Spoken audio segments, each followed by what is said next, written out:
But as we kind of get started this morning, as a means of kind of introducing our topic, just share a little bit about myself, and maybe this is how you are too, how you're wired. But I've always been fascinated with mythologies that different cultures and civilizations and empires have had in the past.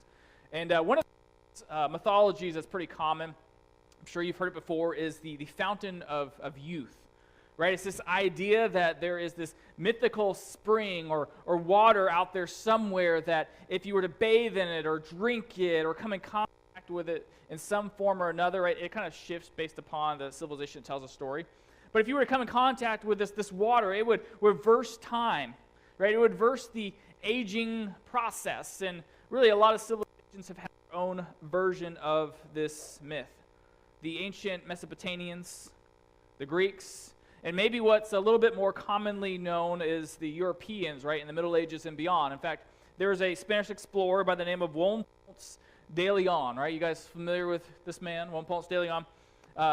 He supposedly, right, he was looking for the fountain of youth when he discovered the great state of Florida. Now, that's, I think, just myth. I don't think he was actually looking for it, but it makes for a good story. He was probably just charting out the rest of the Caribbean, and he bumps into the giant land mass.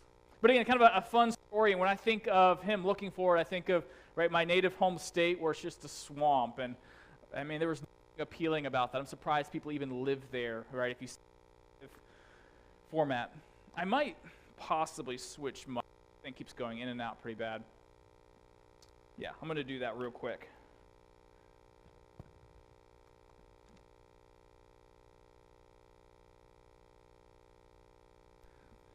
We'll see if that makes much of a difference. That might help us to figure out what's going on with it. Anyway, and just imagine with me for a moment, all right, that was myth, right, the fountain of youth. But imagine what would happen if we did discover a fountain of youth, if Juan Ponce de Leon was successful in his endeavor to find this magical, mythical waterway, right? Disease and sickness would be a thing of the past, right? We wouldn't be purchasing these creams we put on our faces, right? We wouldn't be trying all these weird special diets, right? Doctors would be out of business, right? And we can even essentially reverse the effects of time in a simple, pain-free manner. Now, again, a fun, mythical story that kind of, we can take a rabbit trail down. No one today thinks the fountain of youth actually exists, but there are people today who are effectively trying to create the fountain of youth. How many of y'all have ever heard of a man named Brian Johnson? All right, he's a tech billionaire. Google his name. I would show his image up here, but we'll probably put these up online later. Brian Johnson, a tech billionaire, he has started a project called Don't Die. And it is literally what it sounds like, right? He is trying to reverse the effects of aging and trying to figure out, right, crack the genetic code of what makes us grow older. And so he is spending up to $2 million a year to reverse the effects of aging. And rightfully so, he's making himself the test subject, right? He has submitted himself to strict diet, exercise, and sleep routine, all for the benefit of science. And to me, it's just kind of a fascinating journey, but it does take some weird twists and turns, right? He's taking blood transfusions from his 18-year-old son. And he claims at this point that he's already decreased his age by 5 years, according to different metrics of his internal organs. Whether he is successful or not, I don't know. It's an interesting story. Now we have these two men put together, right? Juan Ponce de Leon, Brian Johnson, right? And supposedly, right, both looking to end death. They are looking to discover something new. They're looking really for a sense of accomplishment, a newfound wisdom. And this, I think, really encompasses well the human condition. Nobody around here is trying to discover the Fountain of Youth anymore. If you do, that's awesome. They have a little tourist attraction spot in St. Augustine, Florida. It actually is kind of neat, but very touristy, called the Fountain of Youth. And but no one's looking for that anymore. But we are all looking for a sense of accomplishment in our lives. We are all looking for the next life hack. We're always looking for these hacks of life. We think, hey, if we could just do certain things, then we can accomplish these big things in our life, right? We think, hey, if I just get that degree, if I just take that course, if I just read this book, I'll have this new level of education and my life will be fulfilled. I'll accomplish some sense of success. We think if I just have so much wealth, my business is doing so well, if my farm is so big, then I'll have accomplished something in life and I'll have accomplished success. We think to ourselves, if I just had a certain level of influence, if I just knew certain people, or if so many people knew me, then I will have arrived. Right? This is not new to the human condition, right? We have been doing this the entirety of the time we have been on earth. We believe that we can find significance in our accomplishments, in a sense of newfound wisdom. We look for significance in our accomplishments. We think that if we can accomplish something, we'll be significant, and so we look to accomplish more and make a name for ourselves. We all look for significance and accomplishment, and we all look for the answers of life through wisdoms, right? That next life hack, that next book we can read. We think it's just right around the corner, right? We're going to find what we've been looking for. And you might be hearing this, and I know it feels kind of vague. I'm going to try to hopefully kind of boil this down to something that might connect with us a little bit better, more than just the ethereal. But even in church, right, we sometimes teach this, and here's kind of what this looks like. We think that if we just study our Bible, we know the right theology, then our relationship with God will grow deeper and we'll find that true satisfaction. But rather than grow our relationship with God, we're seeking to grow our knowledge about Him. That's where the difference is. Sometimes we think, hey, if we just grow our church, then God will be happy with us. And again, we look for significance and accomplishment and miss out on Him altogether. So what I wanted to do today, and you'll kind of see where I'm going here as we look at our text, is I want us to kind of ask this question: what does the Bible teach about our accomplishments and the accumulation of wisdom? And it's going to seem kind of contradictory in many ways, a sense of tension with a book that came before, and we'll acknowledge that. But we're going to be in the book of Ecclesiastes. We looked at verses 1 through 11 last week, and now we're going to be looking at chapter 1, verses 12 through 18, finishing up the chapter, kind of plodding our way along. We'll kind of pick up speed here in the weeks to come. But we're walking through a series we started last week that I entitled Making Life Work, as we study the book of Ecclesiastes. Maybe it could be better put, making your life matter. And just a little background to this book: it is wisdom literature, likely written by King Solomon, or at the very least, he is the source material for it. And a lot of theologians believe he wrote this as he's matured in age, he's accomplished many things in life, and he's gained some perspective of life. And so now he's kind of giving us his perspective. He's gained it all, and he's letting us know what he's learned. Right? This book, if you weren't here last week, can be somewhat depressing in many ways. It's designed to wear you out. It's designed to make you think. It's designed to make you consider what in life is actually worth pursuing. What matters in life? How are we to spend our time and our energy?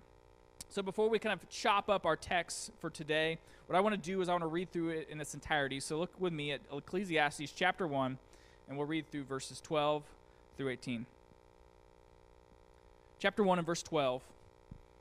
I, the preacher, have been king over Israel and Jerusalem, and I applied my heart to seek and to search out wisdom, all that is done under the heaven. It is an unhappy business that God has given to the children of man to be busy with.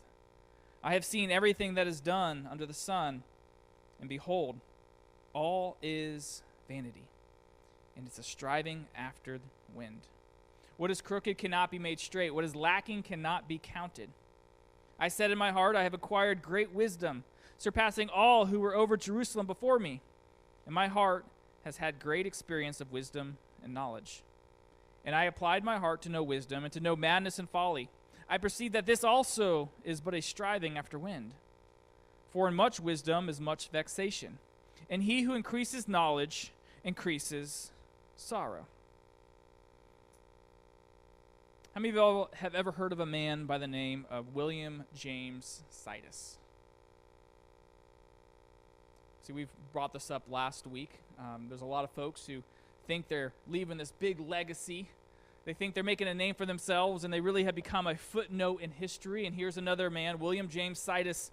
He is noted or considered to be one of the smartest people who ever lived. He was born over 100 years ago, and they believe, right, according to estimates, his IQ was in the 250 to 300 range. And if you have my level of intelligence, that means nothing to me. So here's some context, right? An IQ of about 100 is about average.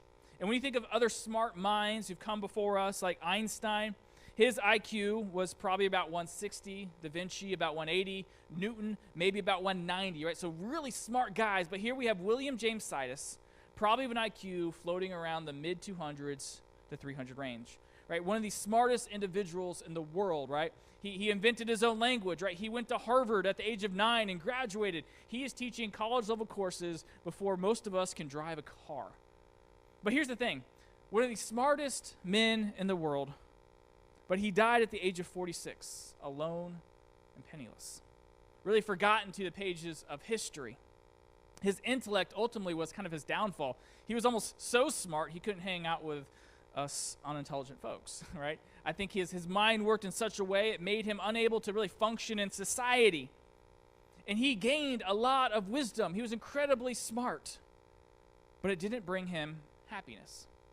And this is kind of what I want us to see, right? Sometimes we think that if we pursue more knowledge, we know more, then we will find happiness, we'll find success, we'll find fulfillment, a sense of accomplishment. And what Solomon tells us in Ecclesiastes here is that the accumulation of knowledge does not bring significance or joy. Not to say that we shouldn't seek to learn more, not to say that we shouldn't seek to go to school and finish high school at the very least, right?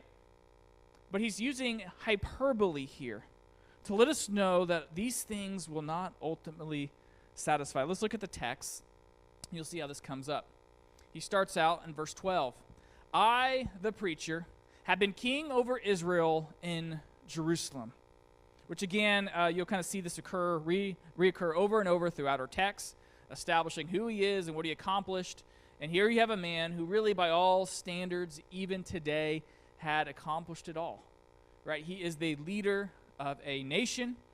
He has great wisdom, great wealth, and he has now aged to the point, had it all, and he realizes it's not worth having. Verse 13, and I applied my heart to seek and to search out by wisdom all that is done under heaven. And here's the thing I thought is kind of interesting. Right, he notes that he has done all this work. Right, he's observed mankind, and he says this, it is an unhappy business that God has given to the children of man to be busy with. And I kind of sat with that text for a while, trying to figure out what in the world is Solomon saying. I sit with it, I kind of have a general idea of maybe what I guess it is, and this is kind of how my study process works. I sit with it, I kind of reach my own conclusions, and then I'll kind of consult some other theologians, right? Am I even on par of what they're thinking as well, or am I way off? And there was not consensus among many theologians of what Solomon is truly getting at here. Right? He's probably on a whole different level of knowledge and understanding than we have, but I kind of reached two conclusions with this, and there is a little bit of consensus with some of the conclusions I reached. First off, he says this, right? This seeking, this gaining of wisdom, he says it's an unhappy business that God has given to the children of man to be busy with. So learning, growing, obtaining knowledge, it's a lot of work, right? All students here today would say, yes, it is. It's a whole lot of work to gain knowledge. It's not necessarily a happy business. Not many people are excited about learning more. But he goes, I believe he intends this statement to be a little deeper than that. I think what he's doing here is he's acknowledging a deeper reality that all of this learning, all of this gaining of knowledge, all these life hacks that we're picking up don't solve any lasting issues. One commentator regarding this verse makes this comment. Solomon based this verdict on his observations, which had shown him that human achievements leave much to be desired. Human effort and action cannot remedy all the irregularities or counteract all the deficiencies observable in the nature of things. What does that mean? What is Solomon getting at? What is this kind of commentator getting at?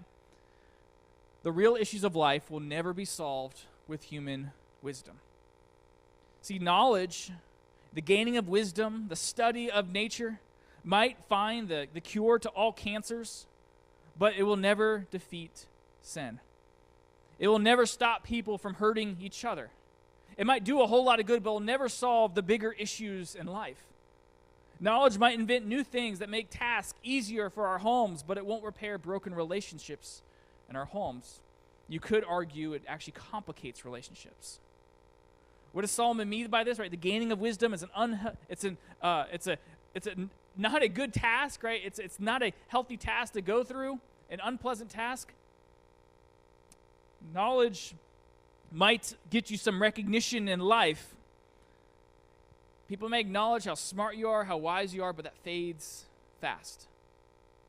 I think it's kind of interesting, not to belittle anyone's accomplishments, but we lift up a lot of accomplishments as you go through high school and college, right? You know, you had a certain GPA and you win these awards.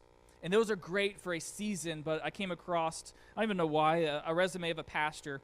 He was in his 60s, and on his resume, he felt it appropriate to talk about his academic achievements in high school. And I looked at that, and I almost saw it as sad, right? Really, you haven't done anything worth noting in the past 40 years of your life? You have to go back to high school? So those accomplishments that you achieve fade quickly. The accumulation of knowledge will always leave us empty. It was never meant to satisfy. And as you look at that point, the accumulation of knowledge does not bring significance or joy. You're probably thinking this gives you permission to not learn anything, not to study. You're allowed to drop out of school, right? Quit high school, quit college. You don't have to pick up another book in your life, but I want to acknowledge the tension that this brings up. If you have your Bible open, look to the left, right? You might have to turn one page, but look to the left. What book came right before this? The book of Proverbs, right? And what does the book of Proverbs encourage us to do? Authored by likely the same man, encourages us to seek wisdom, to learn about God's creation. So here we have two things in tension written by the same individual. Seek wisdom on one hand, and wisdom will not fulfill you on the other. What is he doing with this text? He's using something known as hyperbole. He's making an extreme statement to make a point. Pursue wisdom and understanding, yes, that's what the book of Proverbs is about. But what he's getting at is that life pursuit needs to be a little bit more than just knowledge. Maybe you should make your life pursuit about more than just gaining wisdom and knowledge and understanding. Because no level of knowledge will enable us to understand the ways of God. That's your next point. No level of knowledge will enable us to understand the ways of God. Right? There's a lot of things in this life that we don't understand. I can go on a whole list about things that don't make sense to me, some dumb, some big. But some of the bigger things as a pastor that always kind of frustrate me, just to be honest with you, is why certain things happen to certain people. Right? Why do some people who live seemingly good lives, their lives are cut short by disease or accidents?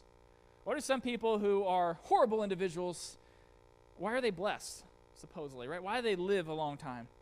Why do good things happen to bad people and bad things happen to good people? Right? Why are we born in the time and place? Right? These are questions that no level of wisdom and knowledge and understanding will answer. And this is kind of the bigger things of life. This is what Solomon is getting at, right? You could learn a lot about nature, but there are things that you will never understand because it is limited to God and his sovereignty. No level of knowledge will enable us to understand the ways of God. Check out verse 14 and 15 once again. Solomon, in his assessment of the gaining of knowledge and wisdom, he says, I have seen everything that is done under the sun, and behold, and here's this word we looked at last week, all is vanity. We mentioned last week, if you weren't here, this word vanities comes up numerous times throughout Ecclesiastes. The Hebrew word hevel, right? The idea meaning it's like a warm breath on a cold day, right? You know, it's cold outside, you see your breath, it's there for a moment, and it's gone. Things that don't exist, right? This word was used in the Old Testament to refer to idols, right? Seemingly tangible, but they weren't real. They didn't exist. Hevel has a negative connotation. Things that are absurd, things that are useless. Again, I mentioned last week one teacher I had, actually, he referred to it as trying to hug a cloud, right? Trying to grasp the wind as Solomon gets to, right? You might be able to reach it. Even if you catch it, you'll lose it. All is vanity. He says this in verse 15, what is crooked cannot be made straight, and what is lacking cannot be counted. He's trying to get his audience in a different place to help them realize something. Verse 15, What is crooked cannot be made straight, and what is lacking cannot be counted. The idea being, right, we might make a lot of advancements with wisdom and knowledge. A lot of these technological advances that have been made over the years make life a whole lot simpler, but there's still some things that we'll never solve. There's still some things we can never figure out. There's still more to learn. It's a never-ending well. We will never arrive. This is what Solomon realized. In the gaining of wisdom, he, being one of the wisest men alive, realizes that there's never an end to this pursuit. Another theologian makes this statement: the intellectual, more than anyone else, should be aware of the futility of the human position. No matter how he or she searches, the intellectual cannot answer some fundamental questions of life. The implication behind this is that God's ways are inscrutable.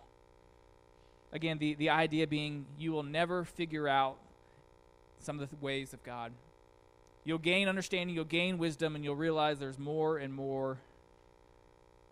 So what problem in your life are you trying to solve through your own wisdom? Right? You're thinking today, right, if I could just figure this part of my life out, if I could just gain this much knowledge, learn this life hack, my life will get better, it'll get easier. And Solomon says that search is going to end in a sense of frustration. There are a lot of things in life that are much bigger than us. This is what Solomon is getting at. You see, there's a lot of things in our life right now that we once dreamed about. Think about when you were in high school. Some of you still are, right? What are some of those dreams that you had, right? Maybe dreams of farming, right? Having your own farm. Maybe dreams of getting married and starting a family. Maybe they're more simple, just having a certain car. Right? Many of us right now are living the life that we once dreamed about. And yet there's still things that we want. There's still things we want to obtain. And that, again, is human nature, right? Once we accomplish one thing, we want more. We figure if one is good, then more is better. And we do the same thing with the pursuit of knowledge. What does the Bible teach about our accomplishments and the accumulation of wisdom? The accumulation of knowledge does not bring fulfillment. And again, Solomon is using hyperbole here. He's making a strong point in one direction to get us to a certain place. He's making a strong statement to make a point. The accumulation of knowledge does not bring fulfillment, but he would probably argue it rather brings sorrow. Check out the last few verses here. I have said in my heart, I have acquired great wisdom, surpassing all who were over Jerusalem before me, and my heart has had great experience of wisdom and knowledge. A very true statement by King Solomon, a very wise man. And here's his conclusion, right? After accomplishing everything you could at that time, he says this, verse 17, and I applied my heart to know wisdom and to know madness and folly, and I perceive that this also is but a striving after wind. So he says, right, I sought everything out, right? I tried to live the way I was supposed to. I gained all this wisdom and knowledge, and it's like striving after the wind. I went in the other direction, right? I acted like a madman, a fool, who just acted based upon how he was feeling. And he says both ends of the spectrum is but a striving after wind. He said they're all equally vanity. They're all equally futile. Verse 18, for in much wisdom is much vexation, and he who increases knowledge increases sorrow. And again, I kind of really struggled with this passage as I was preparing it because it feels awkward, right? If you read through your Bible, the whole book before this on Proverbs was gaining wisdom. And here you have one of the wisest men in the world saying it's going to increase your sorrow. So which is it? Again, he wants us to realize that there's more to life than just obtaining more wisdom, more accomplishment. If that is your goal in life, you're going to find yourself pretty frustrated. An actor of one of my, or I should say, an actor who has done a lot of movies that I really enjoy, by the name of Jim Carrey. You guys introducing him like you don't know who this guy is. If you look at his life, right, he had a lot of success. And he had a stage in his life where he went through a very dark time. And in fact, he has pretty much done no movies really in the past several years other than Sonic. That's his thing right now. But after assessing his life, after thinking some pretty deep thoughts, and some I would agree with, some I wouldn't, he had made this statement that I think is important for us to process this morning, really as we kind of go through this entire book. He says, I think everybody should get rich and famous and really have everything they've ever dreamed of so they can see that that's not the answer. Because that was the story of his life as he tells it, right? As a young actor, right? He would have hit movie after hit movie, and it was always the next thing, right? If I could just have another blockbuster hit, then I will have reached the pinnacle. And he got that and realized it didn't fulfill, it didn't satisfy. He reached a level of success in his occupation, a level of success financially, success by all standards, and here he is, having reached all that, saying it's not the answer. It's going to leave you empty. And this is really what Solomon is getting at as well. Solomon has reached the level of success anyone would dream of. He's the king of a nation. He's wise. He has lots of money and influence. And he's saying it's going to leave you frustrated. The teacher in our text, Solomon, sees all of life as under the sovereign rule of God, and the intellectuals in their work are as much under his authority as everything and anything else. It will not fulfill you, but rather leave you more and more frustrated. Again, this text is going to leave us feeling kind of awkward, and I believe that's kind of an appropriate way to begin to wrap this up, sitting there with this tension. It leaves us there, so I want to leave us there as well, but I do want us to think about a few things regarding this. What are you seeking today that you think will ultimately satisfy you? Right? Maybe it's that next level of education, right? You're going to go to college or get that grad degree, go back to school, read that book, obtain this theological education. You're going to learn more about God, and you think if you could just grasp that, then you will have arrived. Some of us are seeking information about God and not a relationship with him. And this is ultimately where Solomon is leading us, right? If you think wisdom and accomplishment is going to fulfill you, think again. It's going to bring you more and more frustration. I have two questions. We'll finish up here. How do you seek to find significance in your life? And when have you told yourself accomplishment or knowledge would help you find significance? And I always like asking this question, how did that go for you? Let's bow our heads in order of prayer. Dear Lord, thank you for allowing us to come together this morning. And thank you for this text, this reminder that, Lord, even though you might grant us wisdom and knowledge, Lord, that's not the purpose of it, to just obtain more and figure out the next life hack, but it's meant to inform us about who you are. It's meant to draw us closer to you. So Lord, I pray for the person here today who is looking for that next thing that will fulfill them, that'll make life better. Lord, I pray that they toss that pursuit aside and rather choose to pursue you. And on the outside, their life might not look a whole lot different, but it will certainly impact their sense of purpose for why they do what they do. Lord, may we not be foolish enough to think that we can accomplish our way to fulfillment, that we can gain a new level of insight into this world that will fulfill or satisfy, but Lord, may we be wise enough to realize that the only thing worth pursuing is you. So God, I pray for the individual here today whose focuses and priorities are a little mixed up. All of us have room to grow in this area, and so Lord, I pray you convict us of where we need to be convicted in our life. You draw us closer to you and make us look more like you. Thank you for this message. Thank you for this text, this passage of Scripture that you preserve for us. And Lord, may you guide us on how to actually apply it to our lives. In your name, amen.